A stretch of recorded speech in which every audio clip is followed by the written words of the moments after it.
안녕하십니까 성도 여러분, 최성수 목사의 말씀 묵상 시간입니다. 말씀 묵상은 그리스도인의 온전한 예배를 위해 서로 세우는 교회에서 제공합니다. 오늘도 주 안에 거하시면서 성령님의 인도함을 받으며 사시는 하루를 보내시길 바라고요. 하나님과 이웃에게 복음에 합당하게 반응하며 사시길 축복하며 기도합니다.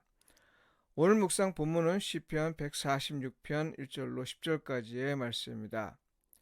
그리스도인에게 가장 큰 유혹이 있을 때 주시는 가장 엄격한 명령, 이 제목으로 말씀을 묵상하겠습니다.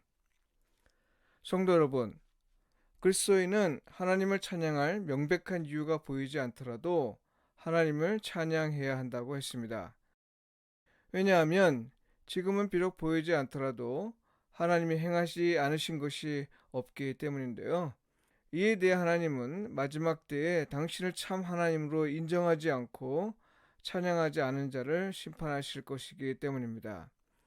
그때가 되면요, 하나님이 보이지 않았다, 하나님의 현존과 그가 행하시는 일을 느낄 수 없었다, 알지 못했다, 이런 핑계는 아무 의미가 없게 될 겁니다.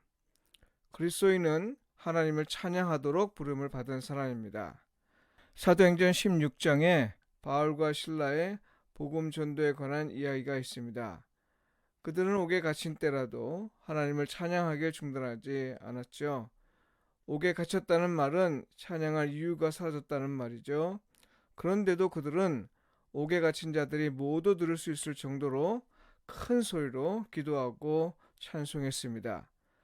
그들이 찬양할 때 옥문이 열렸고요. 옥을 지키는 간수와 그의 가족은 바울과 실라를 통해 복음을 듣고 세례를 받습니다. 우리가 찬양할 때 하나님은 우리의 상황을 바꾸어 주십니다. 우리가 형편과 처지와 상황에 좌우하지 말고 기회가 닿는 대로 하나님을 찬양할 이유인 거죠. 그런데 여러분, 어려움을 만날 때 가장 큰 유혹은 하나님을 인정하지 않고 사람을 의지하는 겁니다. 여러분, 이것이 얼마나 큰지 시인은 자기 자신에게 명령할 정도입니다. 내 영혼아, 이렇게 말하는 거죠. 비록 보이지 않고 느낄 수 없으나 그럼에도 불구하고 하나님의 손길을 기대하는 마음은 간절합니다만 현실은 사람을 의지할 수밖에 없고 그것이 당연하다, 이렇게 호소합니다. 시인 역시도 충분히 공감하는 상황이고요. 그렇게 하지 않으면 일은 잘못될 것 같다는 확신이 듭니다. 다른 사람들도 다 그렇게 살아가는 걸 보게 되고요. 대충 그렇게 살아도 특별히 문제가 없는 것처럼 보입니다. 사람이 어려움을 겪는 중에 가장 큰 유혹이 있다면요, 바로 이런 유혹이 아닐까 싶습니다. 참으로 끊어내기 어려운 유혹입니다. 한번 빠지면 다시 나오기 어려운 늪과도 같습니다. 그러나 바로 이러한 엄청난 유혹의 늪에서 시인은 자기를 깨웁니다. 내 영혼아, 내 영혼아, 여호와를 찬양하라. 여러분, 이렇듯 강력한 유혹 앞에서 자기를 깨울 수만 있다면요, 비록 상황이 당장 바뀌지는 않는다 해도 일단은 그것으로 인해 감사해야 합니다. 왜냐하면요, 이는 성령님이 내 안에서 일하시고 계신다는 걸 의미하기 때문이죠. 자신을 깨운 시인은 여호와 하나님을 찬양할 걸 결단합니다. 그리고 시선을 공동체로 향하고는 선포합니다.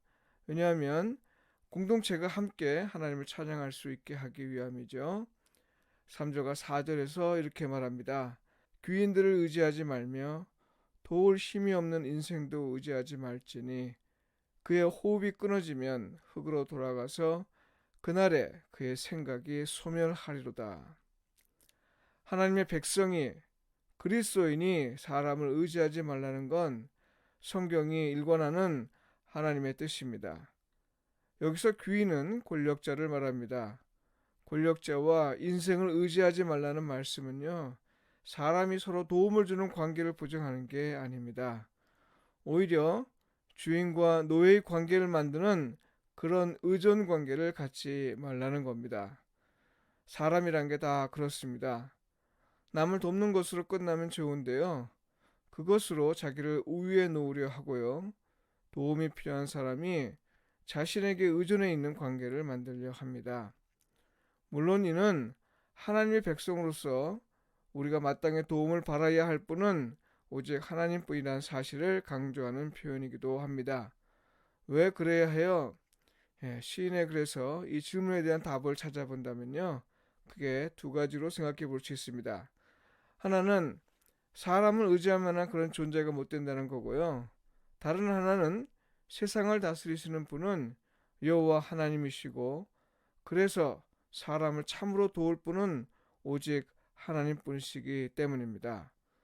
하나님은 다스리시고 돌보시되 자비 가운데 행하십니다.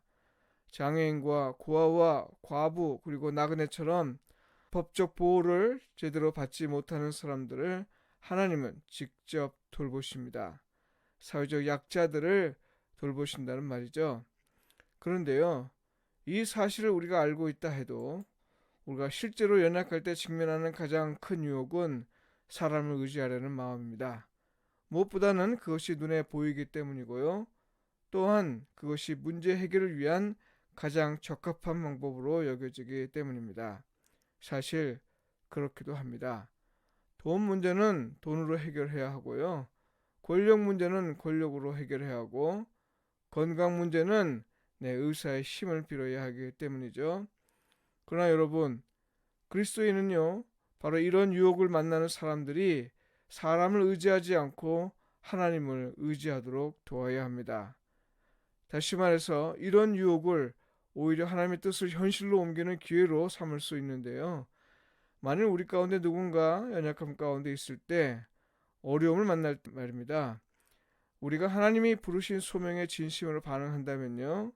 그리고 연약하여 어려움 가운데 있는 우리 이웃에 우리가 진심으로 반응한다면요. 그래서 우리가 서로의 연약함을 돌보면서 서로를 돕는 삶을 산다면요. 그것이 도움이 필요한 자가 사람을 의지하지 않고 하나님을 의지하며 살도록 돕는 길입니다. 그러하기에 성도가 가장 큰 유혹을 만날 때 하나님이 교회에 주시는 가장 큰 명령은 하나님이 행하시는 일을 나타내는 일입니다. 서로를 돌보면서 서로 돕는 삶을 실천하는 것이죠. 바로 이런 일이 교회에서 일어날 때 연약한 자나 큰 어려움을 겪는 자, 사회적 약자도 하나님을 찬양할 수 있게 됩니다. 자기를 깨워야만 할 정도로 강력한 유혹 앞에 서 있는 사람들이 있습니다. 이런 때에 교회에 주시는 가장 큰 명령은 이웃사랑으로 그들을 돕는 일일 것입니다. 기도드리겠습니다. 우리를 도우시는 하나님, 우리는 어려움을 만날 때 그것이 언제 어떻게 해결될지 알지 못할 때 사람을 의지하고 엎은 마음이 듭니다. 우리의 연약함을 잘 아시는 주님, 사람을 의지하지 말라 하셨으니 부디 자비를 베푸셔서 하나님이 부르신 자들을 통해 서로 돕는 일이 있게 하시고, 누구도 하나님의 은혜에서 멀어지지 않도록 먼저 교회가 나서서 힘써 도울 수 있게 하소서. 예수님의 이름으로 기도합니다. 아멘.